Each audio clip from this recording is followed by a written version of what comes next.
अस्सलाम student, we have started the next topic that is algae. और आज LG में हमने देखनी है इसकी classification.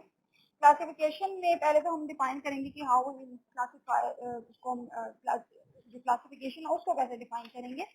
So it is the classification is scientific organisation of the organism in an hierarchical series of groups on the basis of the common characters. The smaller group into which the algal plants are arranged is the species, a group of individuals that resemble each other closely. However, small groups within the species called the varieties and forms are also recognized. Closely related species are grouped into the genus, and the genus with common characteristics are grouped into a family, and families are aggregated into the orders, and the orders are grouped into the classes, which in turn form a division. As you can see in the nomenclature, the Greek word is for the algae is phycos, and according to the international rules of botanical nomenclature, word phycos must be incorporated into the names assigned to an algal group because it will indicate an idea about its relation with the algae. तो जो international code of botanical nomenclature है उसमें जो suffix होते हैं for the different categories of algae, उसमें हम division के साथ फाइटा लगाते हैं, सब डिवीजन को फाइटिना पे एंड करते हैं, class with the phyceae, subclass with the phycidae, order with the ales, suborder with the इन एलीज, family with the aceae, subfamily with the oideae, tribe with the eae, genus usually a Latin name होता है, species भी एक Latin name होता है, variety जो है वो भी लैटिन वर्ड में आती है, फॉर्म जो है वो भी लैटिन वर्ड में आती है। उसके बाद अगर हम देखें कि basis of classification of LG क्या है, तो उसमें जो है एलजी को सेवरल क्लासेस में डिवाइड किया जाता है on the basis of the cell structure, nature of pigment, types of reserve food and methods of reproduction पे। जो दूसरे कैरेक्टर्स हैं जिनकी बेस के ऊपर क्लासिफिकेशन की जाती है एलजी के अंदर, वो आ जाते हैं उसमें शेप और क्रोमेटोफोर्स आ जाते हैं, प्रेजेंस और एब्सेंस ऑफ ऑर्गेनाइज्ड न्यूक्लियस आ जाती है, सेल वॉल आ जाते हैं, मेथड ऑफ रिप्रोडक्शन आ जाते हैं, एंड इकोलॉजिकल एस्पेक्ट्स जो हैं जैसे हैबिटेट क्या है, हैबिट क्या है, वो आ जाते हैं इसके अंदर। जो मॉडर्न इकोलॉजिस्ट हैं एल्गी को स्टडी करने रहे हैं, उन्होंने क्लासिफाई किया है प्लांट्स को एल्गल जो ऑर्गेनाइजेशन हैं इनको 11 डिवीजन के अंदर, जिनके जो नेम्स हैं वो आप आगे देखेंगे। उसमें जो फर्स्ट वन है दैट इज, हाँ जी, जो फर्स्ट डिवीजन आती है दैट इज साइनोफाइटा, जिसमें ब्लू ग्रीन एल्गी आ जाएगी, और एक सिंगल क्लास आती है साइनोफाइसी, और 7 ऑर्डर आ जाते हैं। और उसके बाद जो सारे ऑर्डर्स के नाम याद करना जरूरी नहीं होते, लेकिन एटलीस्ट 2 ऑर्डर जो है वो आपको आने चाहिए हर एक डिवीजन में से। तो इसमें से जो है वो साइनोफाइसी बहुत इजी है याद करना। देन उसके बाद ऑसिलेटोरी एलीज जो है वो जो ऑर्डर्स आ जाएंगे, फैमिली क्योंकि एक ही है, उसके बाद 7 ऑर्डर्स हैं, तो उसमें ऑसिलेटोरी एलीज, जिसमें ऑसिलेटोरी एग्जाम्पल आती है, नोस्टॉक एलीज, नोस्टॉक आ जाती है इसके अंदर। फिर सेकंड डिवीजन जो आती है वो आ जाती है क्लोरोफाइटा। क्लोरोफाइटा में हमारे पास जो है वो इसकी क्लास एक तो क्लोरोफाइसी है, और इसमें 9 ऑर्डर्स आ जाते हैं, जिसमें से 2 ऑर्डर्स वॉल्व के लीज याद कर लें और क्लोरोफिलीज याद कर लें। अच्छा, उसके बाद आपके पास आ जाती है next division that is the charophyta, या जिसको स्टोन वर्ड भी कहा जाता है, जिसमें सिर्फ जो है वो एक ही क्लास है, और उसमें जो है वो एक ऑर्डर है जो अपनी याद करना है, दैट इज कारेलीज। अच्छा, देन उसके बाद नेक्स्ट नंबर 4 पे जो डिवीजन आती है दैट इज यूबिनोफाइटा। यूबिनोफाइटा में एक ही ऑर्डर है, यूबिलिनीज। उसके बाद पायरोफाइटा है। देन नंबर डिवीजन 6 पे जो डिवीजन है हमारे पास दैट इज जेंथोफाइटा, एंड उसके बाद 7 डिवीजन जो है दैट इज बेसिलेरियोफाइटा। देन 8 डिवीजन जो है that is Chrysophyta. 9th division जो है वो दैट इज क्रिप्टोफाइटा। 10th डिवीजन जो है वो पियोफाइटा है, और उसके बाद जो है वो 11th डिवीजन हमारे पास आ जाती है दैट इज रूडोफाइटा। तो ये 11 डिवीजन जो है हमें इसमें नजर आती हैं, और इन डिवीजन को हमने 1 बाय 1 जो है वो देखना है, और हर एक में से एक को हमने हर एक डिवीजन में से एक ऑर्गेनिज्म को एज अ सैंपल लेके उसको हमने स्टडी करना है, ताकि पूरी जो डिवीजन के कैरेक्टरिस्टिक्स हैं वो एक स्पेसिफिक ऑर्गेनिज्म से जो है वो हम उसको अंडरस्टैंड कर सकें। अच्छा जी, जो आज हमने फर्स्ट डिवीजन देखनी है दैट इज जो हमारे पास इस क्लासिफिकेशन के अकॉर्डिंगली जो फर्स्ट वन थी वो तो थी साइनोफाइटा, जिसमें ब्लू ग्रीन एल्गी आती है, या जिसमें हम जो है वो स्टडी करते हैं नोस्टॉक की, वो हम कर चुके हैं in the case of bacteria. जो साइनोबैक्टीरिया है या उसमें आपने साइनोफाइटा को करना है, तो वो ही यहाँ पे भी इंक्लूड होगा। अब आज जो हमने स्टार्ट करना है वो करना है सेकंड डिवीजन से start, and the second division is Chlorophyta. और उस क्लोरोफाइटा में भी एक एग्जांपल आपने स्टडी करनी है that is the wall box.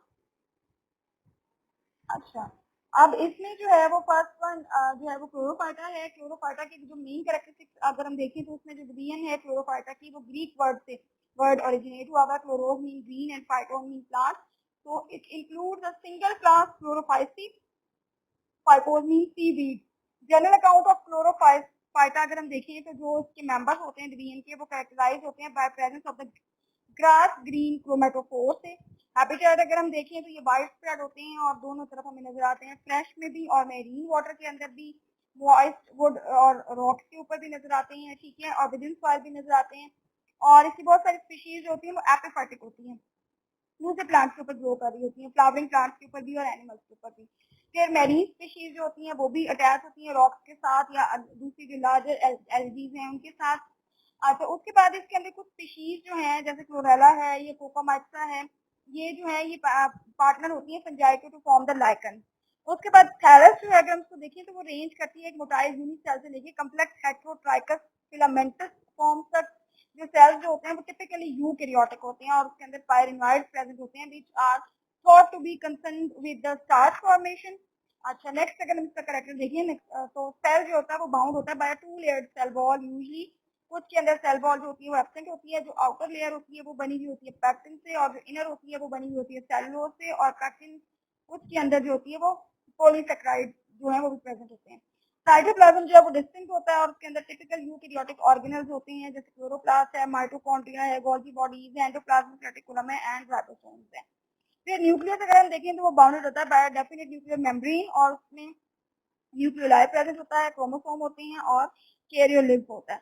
Usually single nucleus हमें नजर आता है इसके अंदर, बट कुछ केसेस या कुछ जनरल जो है उनमें सेल होते हैं वो सिनोसिटिक होते हैं या मल्टी न्यूक्लिएट कंडीशन में होते हैं। उसके बाद एब्सेंस होती है उनमें क्लोरोप्लास्ट की। क्लोरोप्लास्ट को अगर हम देखें नेक्स्ट कैरेक्टरिस्टिक का तो ये जो होते हैं वो ग्रास ग्रीन होती हैं और वेरी करते हैं नंबर में और शेप में, एक स्पीशीज से दूसरे स्पीशीज तक। और इनके अंदर chlorophyll A, chlorophyll B, alpha and beta alpha and beta carotenes होते हैं एंड सर्टेन जेंथोफिल्स होते हैं। जो मेजोरिटी ऑफ स्पीशीज होती हैं उनमें पायरिनोइड्स जो होते हैं वो प्रेजेंट होते हैं in the chloroplast. Reserve food जो होता है वो स्टार्च होता है और स्टोर्ड होता है in the plastid and in the form of the plastid. और उसके बाद जो क्लोरोप्लास्ट हैं वो मोटाइल भी हैं एल्गी के अंदर और मोटाइल रिप्रोडक्टिव सेल्स और नॉन मोटाइल ग्रीन एल्गी जो है वो उसके अंदर एक रेडिश स्पॉट जिसको हम आई स्पॉट कहते हैं या स्टिग्मा कहते हैं वो भी प्रेजेंट होता है और ये सेंसिटिव होता है लाइट के लिए और डायरेक्ट कहता है मूवमेंट को स्विमिंग सेल्स की। फिर ग्रीन एल्गी जो है वो प्रोड्यूस करती है बाय द वेजिटेटिव एसेक्सुअल और सेक्सुअल रिप्रोडक्टिव मेथड से। मेजॉरिटी ऑफ फॉर्म्स जो है वो एक्सिबिट करती हैं sexual reproduction ranging from isogamous to the oogamous type. Then उसके बाद अगर नेक्स्ट कैरेक्टरिस्टिक का देखें तो मोस्ट ऑफ द फॉर्म्स होती हैं वो डिप्लॉयड डोमिनेंट फेज होता है इसके अंदर, लेकिन कुछ जो है वो एक रेगुलर अल्टरनेशन ऑफ जनरेशन भी शो करती हैं। More than 450 gender and 7500 species जो है वो डिस्क्राइब होती हैं। अच्छा जी, उसके बाद इसकी जो एक एग्जांपल हमने देखनी है या टाइप स्पेसिमेन जो देखना है उसमें हमें देखना है क्लेमेडोमोनास को। किंगडम इसका प्लाटी है, किंगडम जो है वो उसका जो है वो प्लाटी आएगा, डिवीजन क्लोरोफाइटा है, क्लास क्लोरोफाइसी है, ऑर्डर वॉल्वोकेलीस है, फैमिली क्लेमेडोमोनेसी है और जीनस जो है वो क्लेमेडोमोनास है। अच्छा, उसके बाद अब जो है इसमें आप साथ में जो डायग्राम है उसमें भी अगर देखें तो इसमें आपको आई स्पॉट नजर आ रहा है, फ्लैजिला नजर आ रहे हैं, इसके ऊपर कॉन्ट्रेक्टाइल वैक्यूल प्रेजेंट है और कप शेप जो है वो उसके अंदर क्लोरोप्लास्ट है। देन इसमें पायरिनोइड्स हैं, सेल वॉल है, सेल मेम्ब्रेन है और इसकी अक्रंच जो है अगर हम उसको देखें तो ये फ्रेश वाटर में फ्री स्विमिंग कंडीशन के अंदर नजर आती है ये वाली एल्गी। और बहुत सारी स्पीशीज जो है वो वाटर के अंदर होती है जिसमें हाई कंटेंट होता है ऑर्गेनिक मैटर का और फ्रीक्वेंटली हमें जो है स्टैंडिंग वाटर में नजर आती हैं, कुछ पॉन्ड्स के अंदर, डिचेस पूल्स, रेन वाटर में और कुछ डैम्प सॉइल्स के अंदर। अगर हम इसकी देखें तो जो प्लांट बॉडी होती है वो थैलस होती है which consist of the single biflagellated cell और 10 to 30 माइक्रोन होती है लेंथ में एंड ये जो है ओवल या ओब्लॉन्ग होती है शेप में और सेल के जो ऑर्गेनल्स होते हैं वो mitochondria, dictyosomes, endoplasmic reticulum, ribosomes and neuromotor apparatus होता है इसके अंदर।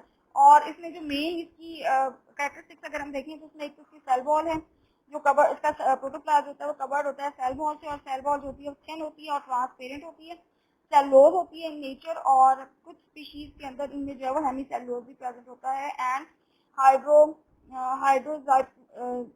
हाइड्रोजाइप्रोनिन विच ग्लाइकोप्रोटीन्स होते हैं। कॉन्ट्रेक्टाइल वैक्यूल्स अगर हम देखें तो इसमें दो नजर आते हैं जो कि साइटोप्लाज्म में होते हैं at the interior end of the cell near the base of the plasm, और ये जो है ये कॉन्ट्रैक्ट करते हैं alternately to expel the water, और इसका मेन फंक्शन जो होता है वो ऑस्मो रेगुलेशन होता है।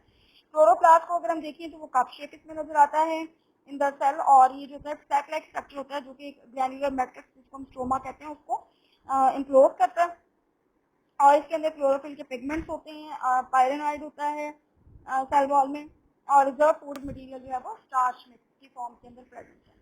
उसके बाद आई स्पॉट अगर देखें तो हर सेल के अंदर एक सिंगल आई स्पॉट होता है टुवर्ड्स द आउटर फेस, और रेड इन कलर होता है। जो मेन फंक्शन होता है आई स्पॉट का वो डिटेक्ट करना होता है direction and intensity of light को। फ्लैजिला अगर हम देखें तो प्रोटोप्लाज्म होता है वो प्रोवाइडेड होता है with two long whip like flagella, they are of whiplash type with a 9+2 arrangement of the component fibrils, and they are locomotory organs, and the energy for locomotion is derived from the ATP.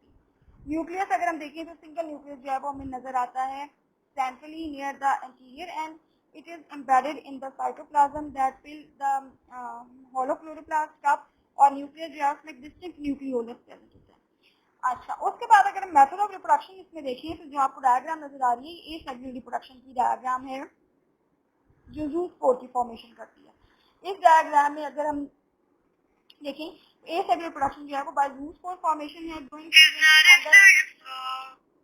जो growing season होता है उसमें parent cell जो होता है वो rest में आ जाता है, फ्लैजिला जो है वो रीअब्सॉर्ब हो जाते हैं, कंट्रेक्टाइल वैक्यूल जो है वो डिसअपीयर हो जाता है, प्रोटोप्लास्ट जो है वो विड्रॉ हो जाता है from the cell wall. Cytoplasm, chloroplast and nucleus जो है वो डिवाइड करते हैं along the longitudinal plane into the two daughter protoplasts. Then the division comes to transverse with respect to the cell wall as a whole. In this way, usually 4 daughter protoplasts may be formed. The chloroplast is halved along with the pyrenoids at each successive division, and one daughter cell receives the eye spot of the parent. The other forms it afresh. The A-flagellated daughter protoplast remains bound within the parent wall. These daughter protoplasts within the original cell wall look like a colony, and each daughter protoplast acquired a cell wall develops flagella of its own. The vacuole reappears. They resemble with the parent but small in size. The parent cell wall ruptures and the daughter cells are released and termed as the zoo spores. इनको हम इस stage के ऊपर zoo spores का नाम देते हैं। The daughter cells soon grow to the full size and repeat the process. Under the suitable conditions जो मोटाइल सेल्स होते हैं वो रेस्ट करते हैं और अपना जो फ्लैजिला लूज कर देते हैं। जो प्रोटोप्लास्ट है वो डिवाइड करता है 4 to 8 सेल्स में and develop and 4 to 8 cells and fail to develop the flagella and fail to escape. They remain together in the parent cell wall, which becomes mucilaginous and swell up. Each daughter cell continually divide, and a colony of considerable size contain numerous cells embedded in the common mucilage. This assembly of cell is known as the palmilla stage, which when the conditions become suitable, तो जो cell होता है वो motile हो जाते हैं, escape कर जाते हैं from the mucilage and grow to the parent cell. Okay जी, अब हमने उसके बाद नेक्स्ट जो इसमें देखना है वो सेक्सुअल रिप्रोडक्शन का मेथड देखना है। सेक्सुअल रिप्रोडक्शन जो इसमें नजर आती है वो हमें मोस्टली नजर आती है आइसोगैमस भी और कुछ प्रिमिटिव टाइप ऑफ ओगैमी भी। जो आइसोगैमी है उसके अंदर जो कि नाम उसका इंडिकेट कर रहा है कि दोनों गैमीट्स एक जैसे होते हैं, सिमिलर इन साइज हैं, फॉर्म में भी हैं और स्ट्रक्चर में भी हैं, इसलिए हम इनको आइसोगैमीट्स कहते हैं। सेक्सुअल फ्यूजन जो होती है वो बाइफैजिलेटेड सेल्स में होती है जो कि एक ही पेरेंट सेल से आ रहे होते हैं। फ्यूजन गैमीट्स होते हैं मोटाइल होते हैं, नेकेड होते हैं, स्मॉलर होते हैं साइज में। At the time of the gamete formation जो सेल है विड्रॉ कर देता है अपने फ्लैजिला को and comes to rest. The protoplast of the cell then divide to form 16, 32 or 64 daughter protoplasts. It is pear-shaped in shape, form and has no cell wall. The gametes release in the water and swim for a while. Finally, they come near each other and fuse in pairs, either end to end or side by side. या तो anterior end से join होंगे या side by side होंगे. The cytoplasm and nucleus fuse with each other. They come to rest. Retract its flagella, round up and secretes a thick wall around it to become a zygospore in tied over the unfavorable condition. When the conditions become suitable, it becomes germinate. The diploid nucleus undergoes meiosis to form 4 haploid nuclei. The haploid nuclei are eventually incorporated into the neospores, which are motile. At this stage, the zygospores wall cracks, liberating the spores, having two flagella, the neospores then grow to an adult chlamydomonas cell. And that is the end of this topic. So next will be the next reading which we will study.